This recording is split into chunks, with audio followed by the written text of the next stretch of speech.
السلام عليكم. على فكرة أنا مش باعملها في رمضان بس، أنا باعملها طول السنة، من كتر ما هي سهلة وبسيطة وكمان بتطلع مقرمشة وطعمها يجنن، ومش باعمل الأحجام الصغيرة وخلاص، لأ ده أنا باعمل منها أحجام كتير أوي، ومنهم الحجم العملاق اللي أنتم شايفينه ده، طالع تحفة. يلا بينا. أول حاجة دول 3 كوبايات من الدقيق لجميع الاستخدامات، الدقيق بتاع العجن بتاع كل مرة، وعليه نص معلقة من الملح، وكمان نص معلقة من البيكنج باودر. ومعلقة نشا هرمية كبيرة كده يعني عشان تديها القرمشة الجميلة دي، وهقلب كل ده مع بعضه واحط عليهم 3 معالق من الزيت اي نوع عندكم يا جماعة، وهبس الدقيق بالمادة الدهنية، يعني هعمل الحركة اللي انتوا شايفينها دي هي اختياري بس بصراحة بتدي نتيجة حلوة قوي. بعد كده بقى هجيب كوباية من المية الفاترة واحط شوية بشوية. طبعا انتوا عارفين بحط شوية بشوية ليه؟ عشان كل نوع دقيق بيختلف، يعني ممكن يكون في دقيق بيمتص السوائل اكتر وممكن دقيق تاني لا. فاحنا يعني هنحط شوية بشوية كده، هي أخدت مني تقريبا كوباية ومعلقتين من المية، وافضل اعجن بقى مش اقل من 6 7 دقايق لحد ما اوصل لعجينه طريه كده وما بتلزقش. هسيبها بقى ترتاح حوالي نص ساعه. في الوقت ده انا هستغله بان انا اعمل اللحمه المفرومه، طبعا ممكن تعملوا اي حشوه بس انا النهارده اخترت اللحمه المفرومه. وطريقتي في تعصيج اللحمه المفرومه اللي انا ما بغيرهاش، بجيب واق واسخنه على نار عاليه جدا، واول ما يسخن احط اللحمه من غير اي ماده دهنيه، واول ما تاخد لون من تحت اقلبها تقلبتين كده، وبعد كده هحط بقى عليها البصل، بصلايه متوسطه كده متقطعه رفيع، وبعدين اتبلها بقى بنص معلقه من الفلفل الاسود ومعلقه من الملح صغيره. وبعد كده شايفين مفيش اي ميه ولا اي حاجه ازاي؟ كده بقى اللحمه هتستوي من غير ما يبقى ليها ريحه زفاره ولا اي شيء. بعد كده هدي النار بقى واغطيها واسيبها تستوي حوالي ربع ساعه تلت ساعه.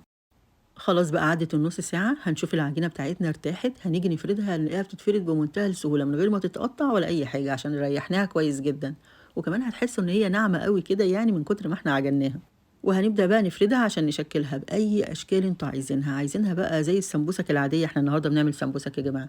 يا ترى انتوا بتسموها سمبوسة ولا سمبوسك؟ على فكرة السؤال ده محيرني بس الاتنين شغالين يعني. خدت نص العجين زي ما انتوا شايفين كده وحاولت ان هو يبقى مستطيل على قد ما اقدر، وبعد كده هقطعه بقى مستطيلات صغيره، حتى لو واحد طلع اكبر من التاني برضو بعد ما اخلصها هبقى اصغره شويه. جبت هنا اللحمه المفرومه وحطيت عليها عودين 3 بقدونس مفرومين كده ناعم عشان هي بصراحه بتبقى حلوه قوي بالبقدونس. على فكره أنا لو كان عندي جبنه اي نوع كنت حطيتها على اللحمه المفرومه عشان تديها تماسك كده وما تقعدش تتفرتك، بس مفيش مشكله. قفلتها زي ما انتوا شايفين كده، وهبدا بقى الاطراف الفها على بعضها زي ما انتوا شايفين كده بالظبط. دي بتدي شكل حلو قوي وكمان بتخليها مقفولة قوي، يعني ما تفتحش في الزيت ولا أي حاجة. يلا نعمل واحدة كمان. جبت شوية لحمة مفرومة، عايزين تقللوها عن كده قللوا براحتكم، يعني هي أخدت مني حوالي ربع كيلو ربع كيلو وشوية، ما أخدتش أكتر من كده الكمية دي كلها. قفلتها زي ما انتوا شايفين كده وضغطت عليها وأنا بقفلها. بعد كده بقى جبت الحروف اللي هي كانت حوالين التقطيعات دي وهعجنها كويس واسيبها ترتاح. أخدت بقى نص العجين التاني وقلت بقى ما أعمله زي القطايف كده، طبعا اي قطاعة عندكم بس انا عشان كانت عندي دي استعملتها.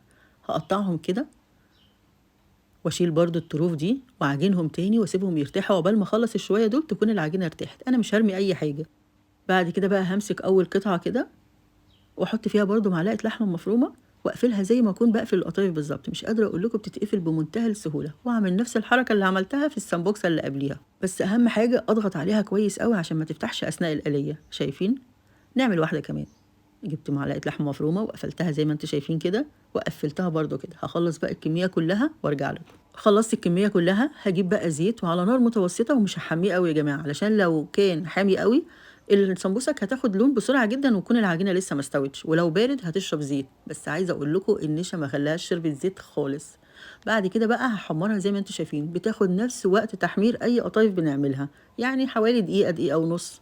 وعايزه اقول لكم ان انا عملت كمان كذا نوع عملاق كده، يعني عملت سمبوسك عملاقه بتبقى حلوه بقى ليه؟ لانها بتنجز كده ما بتاخدش وقت طويل، وكمان الواحد ياخد واحده كده يشبع خلاص. شايفين العملاقه دي؟ على فكره حلوه قوي برضو، لو حطيت جبن عليها كانت هتبقى روعه. خلصتهم كلهم، ومش دي كل الكميه على فكره، دي نصها بالظبط، النص التاني على جنب كده، وحطيت عليهم رشه بقدونس كده. مش قادرة أقول لكم قرمشة قد إيه وطعمها يجنن ومش شاربة زيت ولا أي حاجة. ويعني إحنا بقينا شاطرين خلاص في المعجنات، فلازم نعمل كل حاجة في البيت، حتى السمبوسك حتى السمبوسك. يا ترى بتسموها إيه عندكم بقى، سمبوسة ولا سمبوسك؟ يا ريت تقولوا لي في التعليقات، وما تنسوش بقى تشيروها لكل حبايبكم السمبوسك القمر دي. وكمان ما تنسوش اللايك، وأهم بقى من كل ده زي كل فيديو ما تنسوش تصلوا على النبي عليه الصلاة والسلام في التعليقات عشان كلنا نفكر بعض وناخد أكبر حسنات ممكنة. وألف هنا وشفا.